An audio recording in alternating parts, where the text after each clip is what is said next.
Alright guys, so today we actually have another video to go with this Toyota Tundra, and you guessed it, it is a iDoing radio that we're going to be installing in this car. This is a 2012, I believe, Tundra, so we are going to be hopping in here, swapping this out.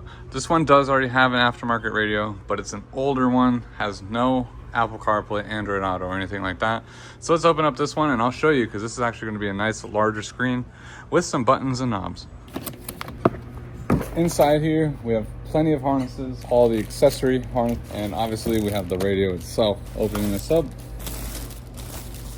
here is the radio. We got knobs, button, and it also has a built-in USB-C port as well. Very slim design. Let's hop in the car and take a look at what we need to do.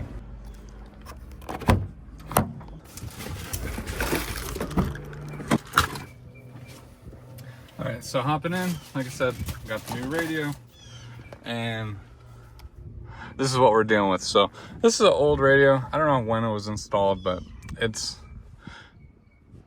very laggy and things aren't working good on it. So we're gonna be upgrading it to a larger screen and have some buttons.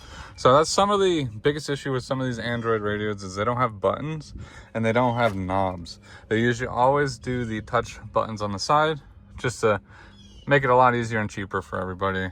But anyways, let's dig into this one. You're gonna wanna be popping off this bezel right here. You don't need to pop off the entire bezel, but just enough so that way you can get access to these plastic pieces, and they're just going to pop out as well. So let's pop this stuff out.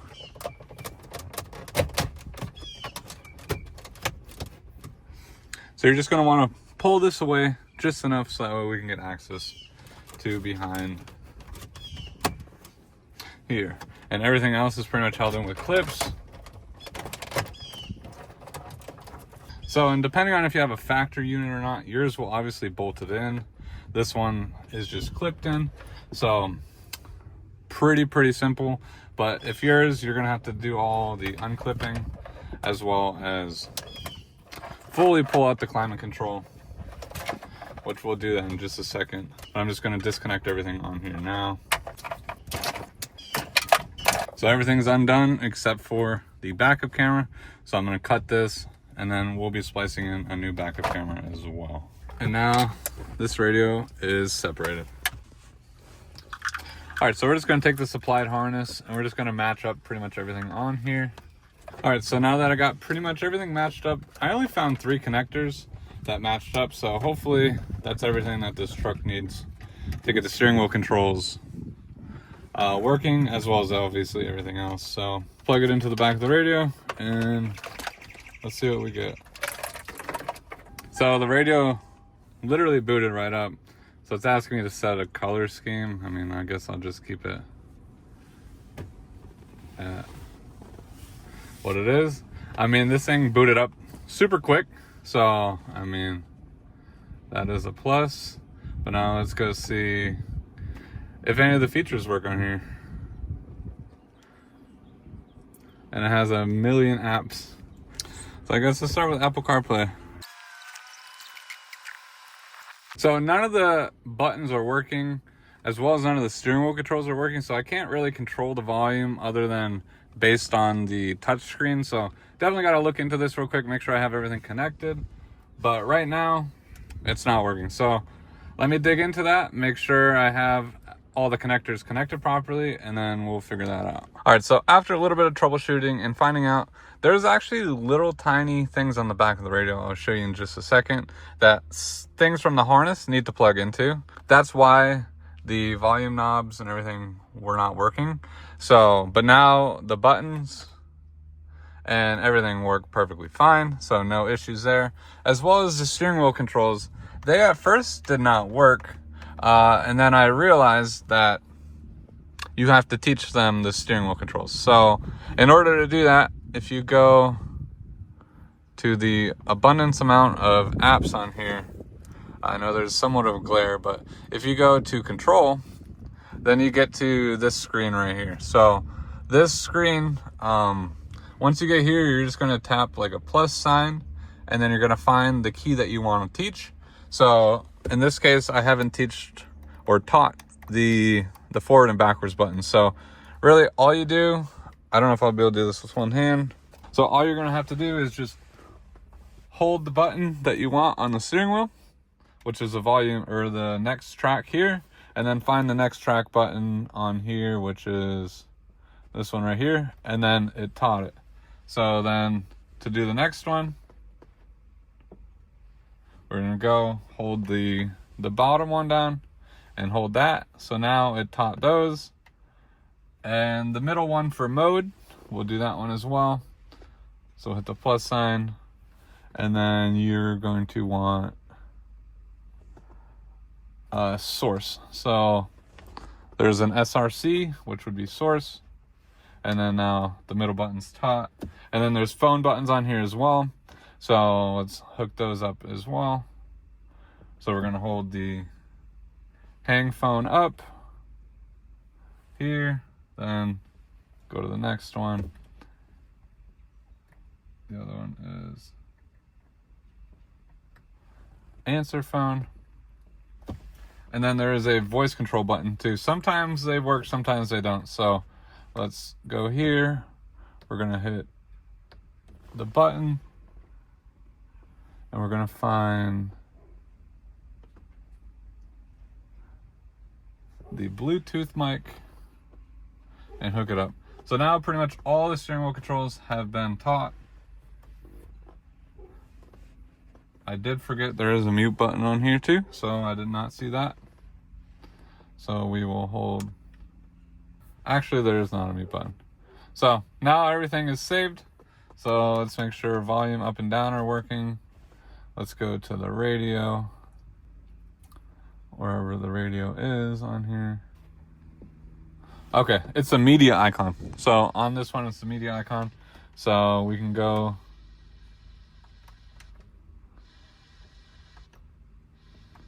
So the next track seems to be working. It's moving here. And then the previous also. And then if you hit the source button, it goes from Bluetooth to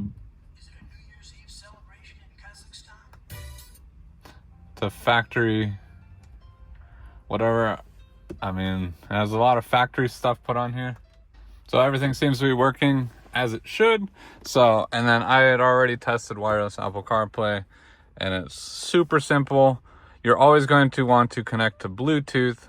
So you're going to search for Bluetooth, and then your phone will pair up. And then after your phone pairs up, then you literally, after it pairs up with Bluetooth, you go to the CarLink 2.0, and then it will literally just load there and it'll pop right up. All wirelessly, no issues. So now that we got everything figured out, let's get this backup camera figured out. So, and make sure that is working good. And then we'll wrap this up and get everything all cleaned up.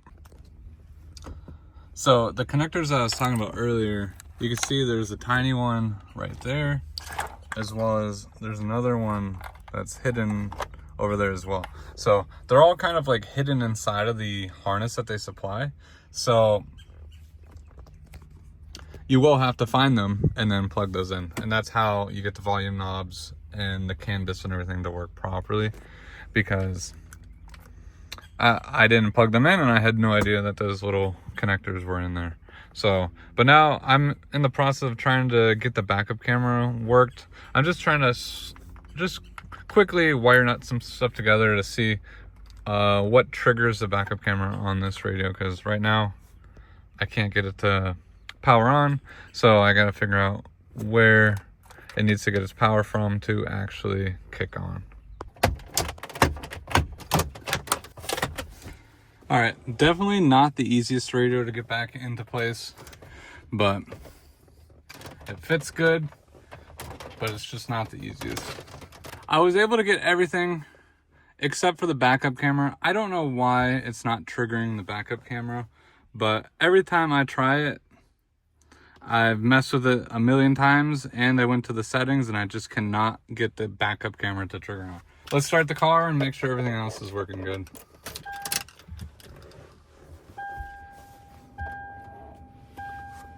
So boots on, perfect, quick. So we got volume knobs working, steering controls working. Let's go to the radio. Make sure the radio is working.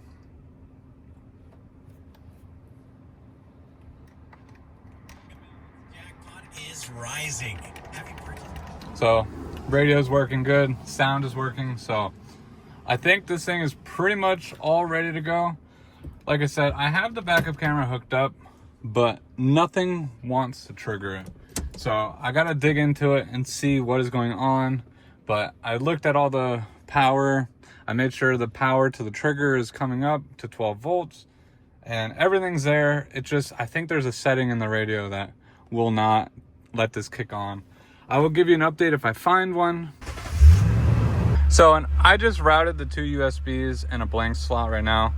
We're going to get a OEM fitting plug that these fit into, so that way we don't have any exposed wires and everything looks good. But let's go over some of the features that are on this radio and everything like that. So obviously we have the radio. I mean, you have Bluetooth, you have built-in media too. So if you want to listen to a USB, you can change all your equalizers, sound settings, and all the other good stuff on here. There's so many settings on here that I don't even know what half of these do. And then you have all these built-in apps that, as long as you're connected to Wi-Fi or 4G, because they do have a connector that you can connect on here to get 4G network. You'll just have to pay for the cellular. But you have pretty much everything: calculator, Bluetooth. Like I was showing earlier in the video, you have your steering wheel controls. Then a bunch of other things. You still kind of get to keep some of the factory.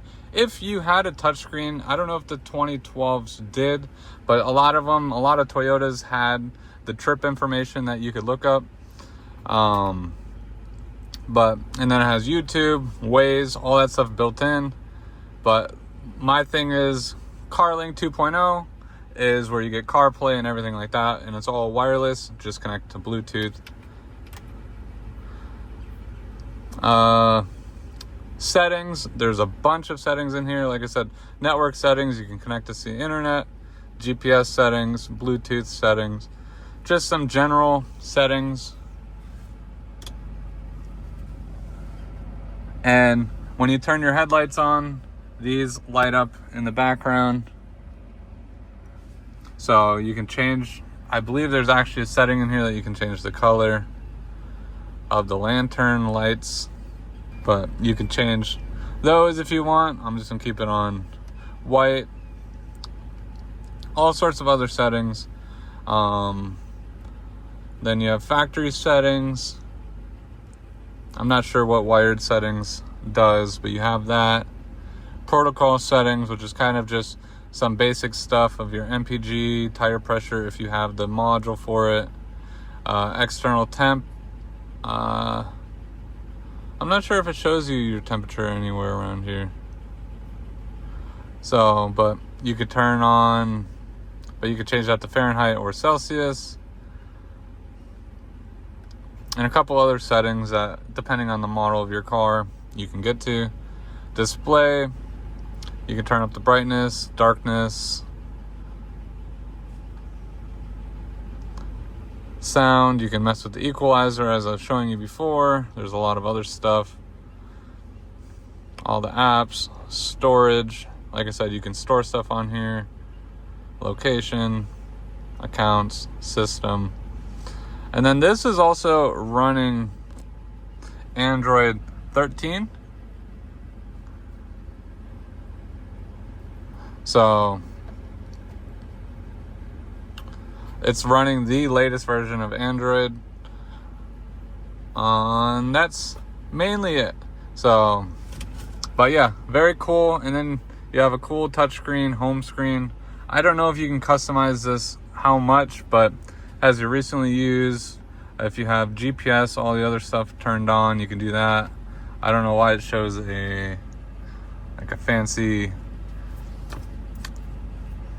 like McLaren here, but maps and stuff. So, but again, a lot of people are just going to use this for Apple CarPlay and Android Auto, so no reason to even use any of this other stuff. But yeah, so that's going to be a wrap for this video. If you guys have any questions down below, leave a comment and I will try to answer them. But with all that being said, thank you guys so much for watching. If you guys are new, don't forget to smash that like button, subscribe to the channel, and I'll see you guys next time.